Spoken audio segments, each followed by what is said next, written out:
This worker in southern China earns only about $400 a month making shoes for American brands like Ivanka Trump. And yet the first daughter's shoes usually sell in the U.S. for at least $100 a pair. It's a common story in China's manufacturing heartland. Make them cheap, sell them for a lot more.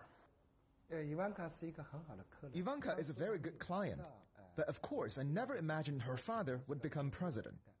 Zhang's workers are busy churning out high-end brands at several locations, polishing, screwing, hammering, pair after pair, hour after hour, 6 days a week. They get meals here, and many live here too, a whole life inside one compound. The company, Zhang says, makes Ivanka's shoes at a similar factory a few hours away. Though they're not made here, Ivanka Trump brand shoes do come through this facility before being exported. They're among some of the 12 million pairs each year that get loaded onto trucks like this one that are bound for ships, most of which are headed to the United States. CNN asked to see the factory where Ivanka's shoes are made, but our request was declined. Zhang said that's in part because the brand doesn't want to publicize its China operations. The brand didn't respond to requests for comment. Now an official member of her father's White House, Ivanka has stepped down from managing her clothing line, retaining an ownership stake. But the potential for conflicts of interest remain.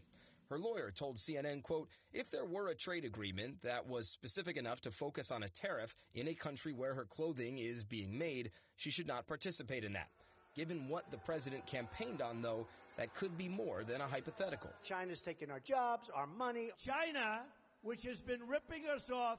And we have a trade deficit with China, $500 billion a year. The president regularly threatened slapping tariffs on Chinese imports throughout the 2016 campaign.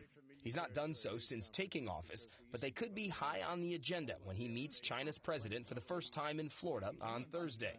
Trump argues tariffs could send factory jobs like these back to the U.S. It's not a binary choice. It's not China or America.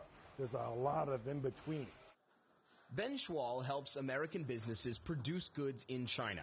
He agrees a tariff on Chinese imports could force these jobs elsewhere, not to the U.S., but to countries like Bangladesh or Vietnam instead, where production costs are even lower than China. As for tariffs, Schwal says they're an easy campaign talking point, but in the end, they make imports more expensive. You're going to pay more. You're going to pay more. There's no free lunch. There's a reason why goods are made here. For now, that includes Ivanka Trump's shoes. But if her father makes good on the tariff threat, the man who makes her shoes knows where his factory is headed. Would you ever consider moving manufacturing jobs that are based in China to the United States? That's unlikely. I would move my production to Africa.